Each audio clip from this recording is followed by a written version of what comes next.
Mumbai-Pune express वेवरील Borghat हद्दीत झालेल्या भीषण गॅस टँकर अपघातामुळे सलग दुसऱ्या दिवशीही मोठ्या प्रमाणावर वाहतूक कोंडी झाली आहे.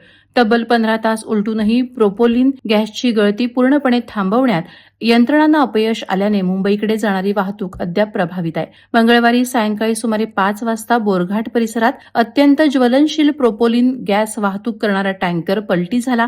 अपघातानंतर टँकरमधून मोठ्या प्रमाणावर गॅस गळती सुरू झाल्याने सुरक्षेच्या कारणास्तव मुंबईकडे जाणारी वाहतूक पूर्णतः थांबवण्यात आली. त्यामुळे एक्सप्रेस वेवर वाहनांच्या लांबच लांब रांगा लागल्या असून प्रवाशांना प्रचंड मनस्ताप सहन करावा लागतोय.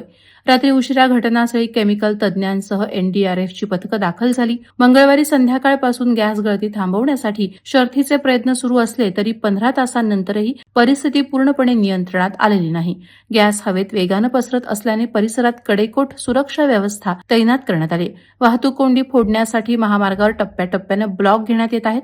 पुण्याकडील वाहतूक थांबवून काही काळ मुंबईकडे जाणारी वाहतूक सोडण्यात येत आहे.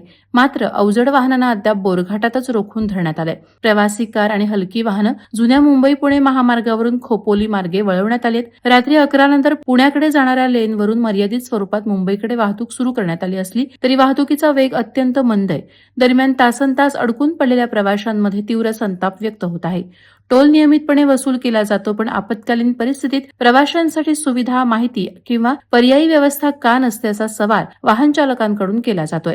महामार्ग पोलिसांनी मुंबईकडे जाणाऱ्या प्रवाशांना शक्य असल्यास जुन्या मुंबई-पुणे महामार्गाचा वापर करण्याचे आवाहन केले. आडोशी, बोगदा आणि बोरघाट परिसरात गॅसचा वास जाणवत असल्यास वाहनांच्या काचा बंद ठेवाव्यात, तसंच अग्निशमन दल आणि पोलिसांच्या सूचनांचं पालन करावं असंही आवाहन करण्यात आलंय. वादळवारा लाईव्हसाठी दत्तात्रय शेडगे, खालापूर.